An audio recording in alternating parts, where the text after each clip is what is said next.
అమ్మ రాజుగారి చిలక కథ చెప్పవా? చెప్తాను.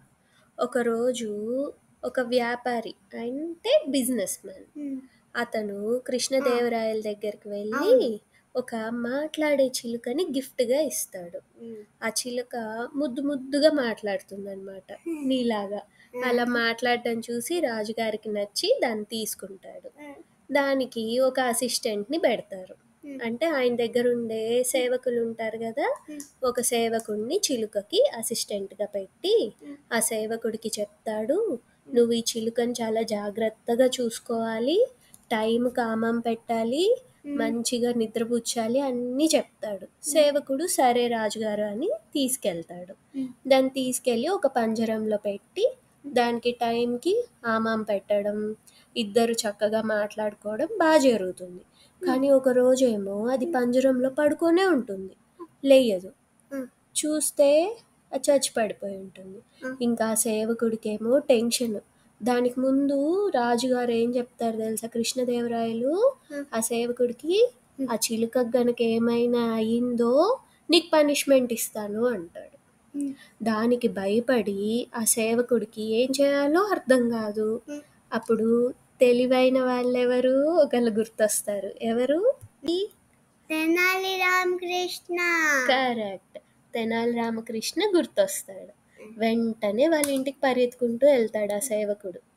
వెళ్ళి జరిగిందంతా చెప్తాడు. ఇలా చిలుక చనిపోయింది, రాజుగారేమో నన్ను జాగ్రత్తగా చూసుకోమన్నాడు, లేకపోతే పనిష్మెంట్ అంటే నాకు భయం వేస్తుంది ఎలా అంట. అప్పుడు తెనాలి రామకృష్ణ ఆ సేవకుడి చెవులో ఒక ఐడియా చెప్తాడు. అదే ఐడియాతో ఈ సేవకుడు నేరుగా రాజు దగ్గరికి వెళ్ళి, రాజుగారు ఈరోజు చిలుక అసలు నిద్రే లేయలేదు, పడుకొనే ఉంది, నాకు అర్థం కావట్లేదు అంటాడు. అప్పుడు ఆ రాజేమో ఆశ్చర్యంతో, ఎందుకు లేయలేదా, పద నేను వస్తాను పంజరం దగ్గరికి అని చెప్పి ఆ చిలుకుండే పంజరం దగ్గరికి వెళ్తారు. వెళ్ళి చూస్తే అదేంటి, లేవడం కాదు, అది చచ్చి పడిపోయి ఉంటుంది. అప్పుడు రాజుగారికి కోపం వస్తుంది సేవకుడి మీద, నువ్వేం చేశావు అని. ఇది ఇలా చనిపోయిందని అప్పుడే చెప్పచ్చు కదా, నేను ఇంత దూరం రావాలా అని అరిచేస్తాడు.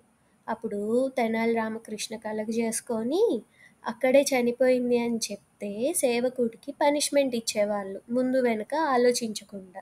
మీరు అక్కడి నుండి ఇక్కడికి వచ్చి ఇక్కడ పరిస్థితిని చూశారు కాబట్టి మీకు విషయం అర్థమైంది, ఇందులో సేవకుడి తప్పేమీ లేదు, ఆ చిలుకకేదో అనారోగ్యంతో చనిపోయింది, మీరు సేవకుడిని ఏమనొద్దు అని.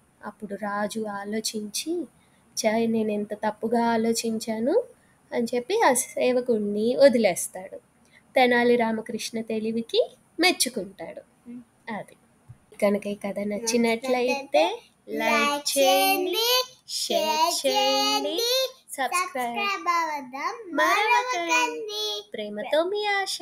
ఇంకా థ్యాంక్ యూ. బాయ్.